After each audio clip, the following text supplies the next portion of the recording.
Hello, YouTube. This is the Galley La Podcast, and today we are going to be discussing One Piece Chapter 1049 with your host, Akainu Fanboy, that's my name, and Geboss. And so we are gifted with another Vinsmoke cover page where it looks like Niji and Yonji are finally getting free.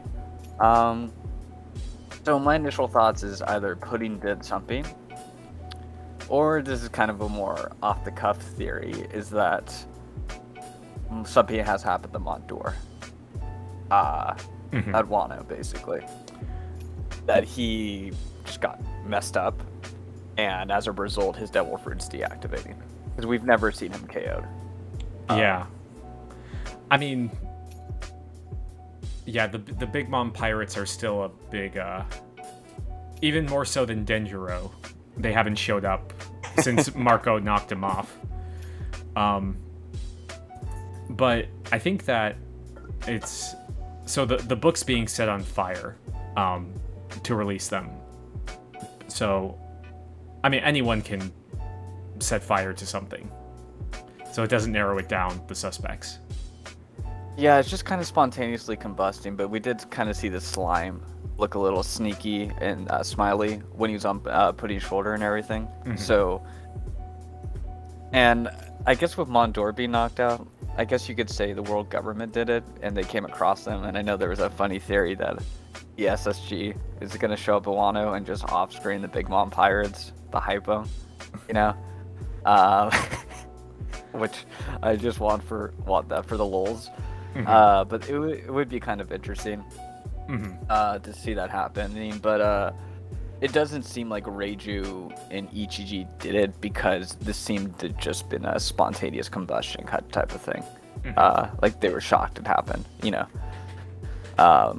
So no, I kind of thought that was interesting. But yeah, as we move on to the hockey clash, what were your thoughts on just kind of the first panel, the dialogue right there?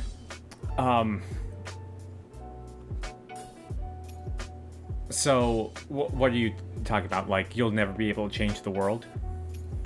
Yeah. Just the art and everything, and yeah. Oh, what were your thoughts here? I like the art, and I don't know. I don't know if I have too much to say about it. Okay. Yeah. Do you have anything to say? Yeah, I thought it was like fine. I mean, I think I'm gonna get more into this later, just comparing this fight to the others. But I don't know. There's something that's just kind of been lacking, I think, to this chapter where I'm not gonna try to sound too harsh, but I think this might be the worst villain flashback in One Piece, if this is it. And I know that sounds like really harsh and everything, but I guess I wouldn't even call it a flashback, because it's just kind of like a couple panels showing the past. It's not like what we traditionally call in One Piece a flashback. Like, let's say Lucci, like it was just kind of like stuck in one chapter, basically. You know, it was more of a plot of one particular point in the past, right? It wasn't him like growing up throughout the years. Or a Big Mom too, right? Just 2 chapters of her. It's like the story has like completely gone backward, you know, and it's just one narrative. Well, I was gonna say, Lucci, I think has a worse backstory than this, because it was. I kind of got more of Kaido's like reasoning for everything here, more so than Lucci. And I like Lucci fine. I just think he kind of has a static personality. Right. So it's good that we're having disagreement. It makes it more interesting. But when it comes to so structurally speaking, it was just nothing but like Lucci and the kingdom, right? You had the plot, they send him in, they had all the soldiers caught, and you're under the expectation, oh, he's gonna free the soldiers. There's a twist, kills everybody. And even though he had the power to free them all and everything like that, even though he had the power to free everybody, he just kills them all instead, right? And you get like that purpose, and it's like uninterrupted. And I think that's one thing I hate about this flashback. It's just like point A to point B, like he's 10 to 16. You know, it doesn't feel like a flashback in that sense. It just kind of feels like a bunch of random memories, you know, sewn together, if that makes sense. It wasn't consistent, is what I mean. You know, like, oh, here's him with so-and-so, here's him with this. It didn't feel like a flashback in terms of a story. It just felt like a scatter shot of memories. So structurally, that's kind of my issue. And I'd say my second point is, I still don't really get the sense why Kaido wants to die. And yeah, you kind of get an indication why he wants to change the world. But so many other characters have felt the injustice of the world government already. It didn't feel like particularly profound why he wants to change the world. I guess is what I'm trying to get across, you know? It was just like, okay, well, he got chained up, you know? Well, I just think it's the whole... I think it's just a hatred for the world government, really, because he was trying to be like sold into Navy enslavement as like a bargaining chip for his kingdom, so they could have a seat at the reverie. Right. So, okay. So I would be completely okay with that. My point is like, let's focus on like him living in his kingdom, fighting for his kingdom, knowing the king for like a chapter or two, rather than just like literally 5 panels, right? And then it just kind of moves on from that point. I guess like that's what I'm trying to get across, you know? I could be like, oh cool, his kingdom betrayed him. That's like a cool backstory, right? But instead it's just like 5 panels and then it just rushes. And it's like, with like Big Mom, you know? Which is a nice fitting example. You see her innocent with all the orphans. She loves them all, and then it's like a tragedy, and then they're all gone, right? You don't get that care and attention here. It's just really rushed. I think maybe that's what I'm trying to articulate more. Yeah. Well, I will say that, wasn't it Oda that was saying, like, I think at the beginning of the year he does like his like statements or whatever that people read into. And I think he said, like, he wasn't expecting Wano to go on this long. So I think that might have a reason to do with it. And I know you haven't watched the beginning of Roof Piece in the anime, but they expanded like on even like Yamato's flashback with Ace, and made their connection seem a lot more profound. And important to Yamato, and that it just might be a manner of like getting the story out for the manga, and the anime can kind of fill it in, which has been kind of an issue, especially with Wano. But I mean, I'm fine because I think Kaido's flashback is going to be kind of tied into the God Valley flashback as well, because that's when he got his fruit, and didn't Big Mom say like she saved him by giving him his fruit or whatever? Yeah. So I feel like that is going to be more fleshed out with the Rocks Pirates, and we even see like a we see the Rocks Pirates being where Blackbeard's base is right now, in like the Skull Island, and we see like his connection with Whitebeard, and I'm okay with like the rock stuff being shown later, like because they didn't show that with Big Mom, but Big Mom's flashback was like far superior, right, than Kaido's, I think, you know? Yeah. And I just kind of wish the flashback was nothing but like Kaido's young years, like the same with Big Mom. I think that's my point. I would have preferred like all the rock stuff got taken out, to be honest, and that it was like more characterization, because I still feel like I haven't gotten his motivation for why he's doing it. Like kind of like with Doflamingo, you're like, okay, yeah, I get it. He has like the same dream as Kaido to an extent. He just wants to destroy everybody, you know, and you kind of get why. Like by the end of that, like you get clearly the type of person he is, And I felt like Oda acknowledged a deeper aspect to Kaido in some panels, but it just wasn't fleshed out here. It didn't really hit those bars for me, is what I'm trying to say, you know? And it's weird how Dofi, you see it through his own eyes, you see it through the eyes of Law and Rocinante, so 2 flashbacks, and then a 3rd flashback, you see it through Dressrosa with King Riku and Rebecca. So that dude got like 3 flashbacks, okay? Yeah. And then Kaido gets maybe like 8 panels. I mean, right? Kaido's been he was in Odin's flashback, and he's been in Yamato's flashback. Right. But he's kind of served the same purpose in each of those flashbacks.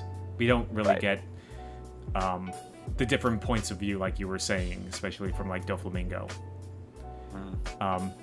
Doflamingo's like one of the most fleshed out characters, like, yeah, you know, and I think Kaido's more important than Doflamingo, especially since relative to Luffy, because through Kaido he's learning the Joy Boy stuff in a way, like. But then you don't really get anything, I guess, in terms of depth. And I'm not going to try to belabor the point. I'm just saying, like, that's kind of what I found lacking. You know? And, yeah, I mean, it would have been interesting to see Kaido kind of, like, building up his whole Beast Pirates empire, because he has, like, the whole... Right. And maybe even doing something with Doflamingo, because he was the whole underworld dealer for Kaido's weapons. Yeah, there's so much more they could have done, and I wanted to see more of the dynamic with the Beast Pirates, because you didn't really get to see that dynamic as much through Wano with the war, unfortunately. You get a little bit, not much, and that's kind of my issue, I think, with that. There were some notes I kind of wanted to. Oh wait, sorry. One last thing. We could have just cut out all the recap from last chapter and just had a Kaido flashback extension. If I was an editor, humbly, which I'm not, and I get that, but just completely get rid of all the recap of the last chapter and just replace it with more Kaido stuff, you know. And then in the anime can add that stuff in, right? You know, that's kind of how I see it. But yeah, I mean, you know, I like. Oh, sorry, go. Oh well, I was gonna say it's not necessarily recap, but even this chapter, we kind of got to see like everyone dealing with the water as well. It was like a whole 2-page spread, and everything. But yeah, it's like we know those characters are there. Like in the last chapter, we don't know much about Kaido's past, right? So it's like you take the latter, I guess. But you know, I do like Kaido's design, younger. I thought it was interesting from the Kingdom of Vodka, because there's like 2 other alcohol islands, and that's Whiskey Peak and Liquor Island, and Liquor Island is in Big Mom's territory, you know. So just kind of making the connection there. He never had a chance to not be an alcoholic. Yeah. Well, then there's like Liquor Iron Ore, which I completely forgot about, but Koala talks about it in chapter 803 of Dressrosa, where basically it was one of the ores that was used in the stolen weapons in Dressrosa that Doflamingo was selling. I don't even remember any of that. Yeah, like I said, it's very niche, but what I do think is interesting, I'm wondering if that was the tribute from Kingdom of Vodka, you know? If that's what they had. And I also thought was interesting, they needed to offer Kaido to get a seat at the Reverie. And I think that this might be the first time where you see they're trading in stuff to get a seat at the table. And I'm wondering, we're not sure when Germa became a part of the Reverie. And I'm wondering, since if Judge was a part of Mads, him doing that service for the world government got him a seat at the table at the Reverie, basically. Whatever Mads was, you know? Maybe. So, yeah, those were kind of some thoughts there, I guess. And then it's kind of funny with the power scaling aspect, because everybody's like, oh, well, Kaido is weaker than Shanks because Kaido got captured. But he's like, no, he got captured on purpose. Well, it seemed like he got captured before he was like 15. Right. Yeah, super young too. So yeah. And he just did it because he was hungry, you know. Yeah. And I guess really the only last critique you could say about Kaido's strength is whatever happened with Shanks and Kaido, and that's another thing we still don't know about. Also, what happened in Marineford, why he turned around. So that's still a mystery to this day, which is insane to think about.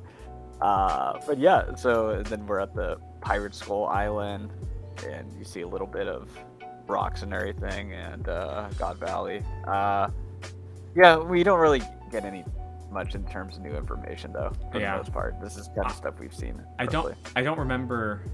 It might have been discussed when God Valley was first mentioned, but I found it interesting that it was only mentioned that Garp beat them at God Valley, but yeah, he might have said that they covered up that Roger was there. I don't remember.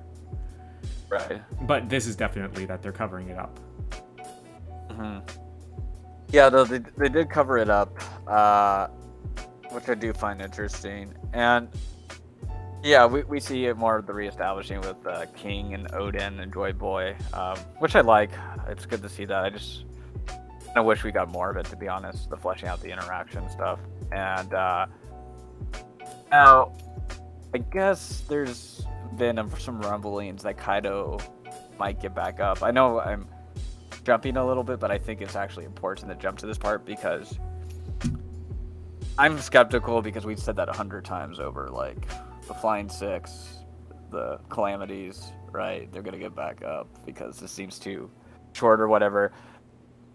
I'd say one piece of evidence for their position is the CP0 agent leaving before seeing the outcome of the battle.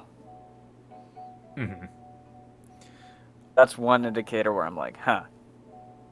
Is it gonna be like he's gonna report, yeah, Luffy was the one who took down Kaido, but really something else is gonna end up happening, or Kaido's gonna be taken down instead?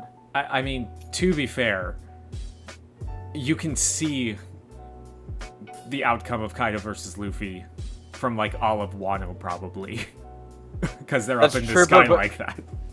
But what if something else happens though? Yeah. Right? Like they get into like smaller form, you know? Mm-hmm. And let's say he gets back up and I don't know, something happens or someone else gets involved, you know? Because I'm starting to get vibes like that, because remember Morgan's kind of left, right, roughly, before he saw the complete outcome of Whole Cake, you know? Mm-hmm. So that's a similar vibe I'm getting here. Like, why is he leaving now compared to like after the fact? So I'd see like that would kind of be the only piece of evidence really there to say why Kaido's not taken down, or like maybe an expectation for a more in-depth flashback. But I think those are like only the two pieces of evidence to show that Kaido is in fact not defeated. Mm-hmm. Oh yeah, and the Kaido is defeated. Like little sign too. That hasn't popped up yet either. Yeah. I mean, to be fair, Luffy had his sign pop up that he was defeated, but yeah, and he got back up. Yeah, MC stuff. That's true. Yeah. But I don't know. Any thoughts on that? What do you think with Kaido being up and down? I was gonna say that toward the end of the chapter. Okay. Because yeah, we see the CP0 agent just dipping. Because I don't know if he has anything more to do necessarily to do there anymore. And then we get like the water all crashing through Onigashima, and just people reacting to it all. And that's where I was kind of like, okay, I'm just kind of skimming through this. Yep. And the little Sanji W though with the girl though. I like that with this gag where it's like more innocent, you know, love a woman instead of the horrendous pervy stuff. So I actually like that panel. A little small one there, but yeah. Yeah. It continues. Sorry. I want to throw that in there. And then we get the Denjiro and Hiyori, a couple panels, and this could have been last chapter. Yeah. But I don't know. I just found the whole Orochi and Hiyori and Denjiro stuff kind of underwhelming. Especially, just setting up Denjiro, not having him do anything for 30 chapters is not good writing. Yeah, like I said, in that time and space could have been used elsewhere. You know, it was just so drawn out. Where we, that's where I kind of feel like there could have been a better editorial decision with expounding on more stuff rather than that. You know, and I think I've said this before. The Scabbards have had too much of a focus. You know, it's unbearable at this point. And but I'm not trying to hate super hard. I thought there was a lot of cool stuff in the chapter, and Momo did something cool with the flame clouds. I did like that a lot too, you know. It was cool to see him. Yeah, because Kaido's are basically all but gone. It looks like he's using like all of his strength what's left of his strength to fight against Luffy. It's a Kage level water attack too, so of course the fire is going to get taken out. Yeah. Oh, did the water destroy the flame clouds? Yeah, that's what took it out. Yeah. Okay. So it's Kage level. Yeah. But yeah, Momo gets the cloud around Onigashima, and then we get Luffy's answer to the question, what kind of world does he want? And a world where my friends can eat as much as they like. And I don't think that's necessarily his big dream from like the flashback with Ace and Sabo, because those are there's theories about what that one is, because it's probably the same as Roger's, but I don't think it's necessarily this. I think this is part of it, but I don't think this is the actual his full plan for the world. I think he's talking in regards to like what Kaido's doing to Wano. Like depriving them of proper food and everything. Yeah, and I think that starvation's kind of been a theme of the show a lot. Mm-hmm. You think about it, right? But I do kind of find interesting, though, as a Sanji stand, I'll make this point where Luffy said, "I can't become the Pirate King without you," to Sanji.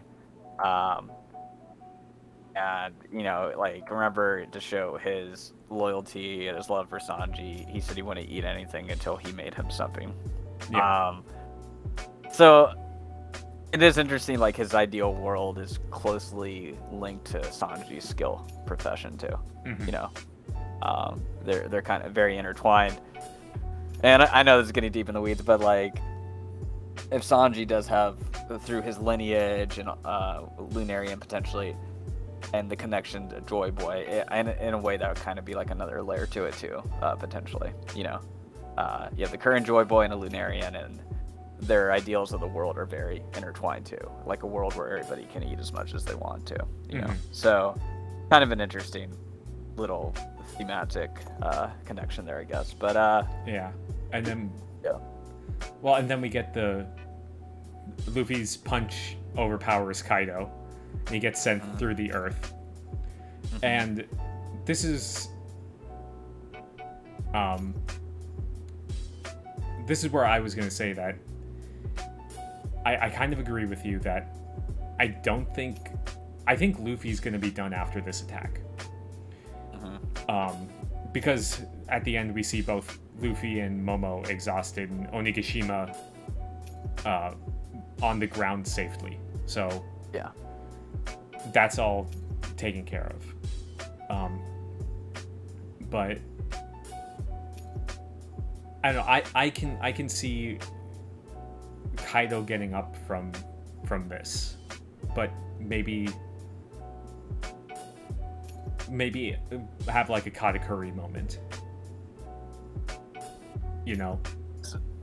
I just had a crazy theory just now. It just popped into my head. What if Kaido gets back up and Big Mom gets back up near him? Because I think she's in proximity. And she kills Kaido, and then she gets like the poneglyph and takes off. That's I don't know what to think about that, because yeah, we need to have like the poneglyph right. resolved here too. The only reason why I would say that, because obviously Pirate Alliance is always into betrayal, and this hasn't ended in a betrayal yet. For Kaido. And whenever you get heavy vibes, like, I mean, they were kind of teasing at it, like, oh yeah, you know, are you, where's your poneglyph at, and everything like that, you know? And it would be a layer of irony there, because Big Mom saved his life, and then he takes his life, in a way. And that's kind of essentially her power set. She can give take life too. Because we haven't seen her at all either. So it would be interesting if that happened. Either that or the world government's going to be stepping in. And it's cliche to say, but I guess potentially Blackbeard can step in too at this point. But I'm more doubtful about that. Yeah. I mean, I don't know. I don't think that's the way it's going to go, but it's an interesting theory. Yeah, I'm trying to think, like, how he would surprise us. And I think that's one way. In terms of, like, the ending attack, maybe I'm just getting a little tired of the one, you know, powerful attacks and then boom, who wins it kind of thing. I guess one of the reasons why I kind of like Lucci versus Luffy, it wasn't their most powerful attacks at the end. It was just an all-out brawl, you know? And Luffy defeated him with a bazooka instead of like Gear 3, for example. No, he defeated him with Jet Gatling. How could you forget that? Sorry, bazooka. Bazooka Gatling. Blah. Sorry. Yeah. But you know, it's just like all these attacks, like normal attacks, and I was kind of expecting more of like a slugfest between these two, but it kind of felt more DBZ-ish slightly. I'm gonna use that word usually, but that's what and it kind of felt like the Doflamingo one, ending it again too, the crocodile stuff a little bit too, and yeah, so I was just kind of, it wasn't my favorite way to finish off the fight, I guess, you know. Well, I mean, I was expecting. Oh, sorry, go. Well, I was gonna say they did have their big like brawl out fight when they were fighting with the like just in their like base forms, or I think Kaido was in his hybrid form. Yeah, I think that was their big thing, and then I think this whole secondary part has just been to kind of show off Gear 5th. And I guess I was talking more like with just as a finisher is what I mean. Yeah. Because now I can see like, okay, well, he has to go down as dragon form for narrative purposes. Yeah, I guess that's fine. You know, I get that. Yeah, I'm just saying it's not my favorite way. I like another example. I kind of like Luffy versus Z in Film Z. I kind of liked how, again, that was like a slugfest, just something different and unique, I guess. And in terms of just a finisher, because I feel like this is kind of getting overdone a little bit. But no, aside from that though, it was cool. It was cool that Kaido was kind of waiting for Joy Boy, and everything. That's what we kind of theorized.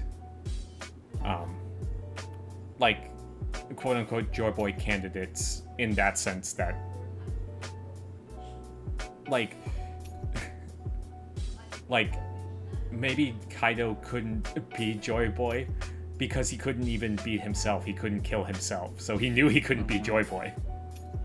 Yeah, no, that's true, right? Yeah. So, yeah, but it, you know, cool like final look at it. I mean, I think it's surreal that this fight's basically over. I think it's like, wow, we're actually done. And it's kind of crazy to think what's next. Yeah, I mean, because there's a lot of debate about what's next. Yeah, didn't Roof Piece start like the beginning of last year?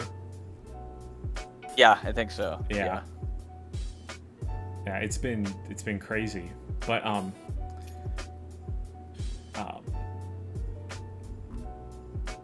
shoot, there was gonna so speaking of like Joy Boy candidates, do you think that like when Kaido was first fighting against Luffy and he had like the famous panel of how high will your ceiling go. Do you think that Kaido thought of all of those people as Joy Boy candidates as well? Let's see. Yeah, so Shanks, Odin, Roger. yes, yeah, Shanks, Whitebeard, Roger, and Rox. yeah. It's kind of funny because Whitebeard is like explicitly like, yeah, I don't want the One Piece, right? Yeah. Shanks, clearly, I don't think he does either. You know, Mhm. I think he's waiting for Joy Boy in a different way too. Odin knew about Joy Boy, but I don't think that was his goal either. He just wanted the free Wano. And so in terms of dreams, I don't think there's overlap. You can say, well, Luffy just wants to be king of the pirates. He doesn't even know about this Joy Boy stuff. But I I mean, think they're kind of one. They're one and the same in a way, you know. yeah, but I mean in terms of like how Kaido was like ranking them, like that they could beat him. Yeah. It's kind of hard to say because as soon as we're like, oh yeah, like he got captured, that shows he's weak, and you know, it's like, well, actually, you know, he was hungry. And so I think in a way, you can put some gloss on that panel later on too. You know, we're not sure exactly how to. I mean, to be honest, I think Kaido would mop the floor with Odin.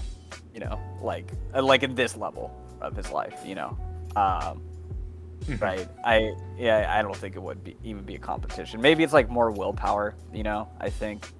The desire to move on forward. But yeah, I mean, I think time will tell with it. Especially with Shanks and everything. But yeah, so we'll see if this is over. Yeah. I think there's a lot of indicators, and I think there's some indicators that it isn't. I mean, yeah, it could kind of go anywhere right now. Except we have to wait 2 weeks for it. Yes. But and the caveat, but we've been saying that over and over with every fight too. So we should throw that caveat in there too. yeah. So, And who knows, we might get more Kaido flashback. yeah. Yeah. He just cuts the flashback, and then it ends with him getting back up. That would be kind of interesting. But anyways, so I hope you all enjoyed the review. Leave a like and subscribe, and we will catch you guys hopefully soon. All right, see ya. See ya.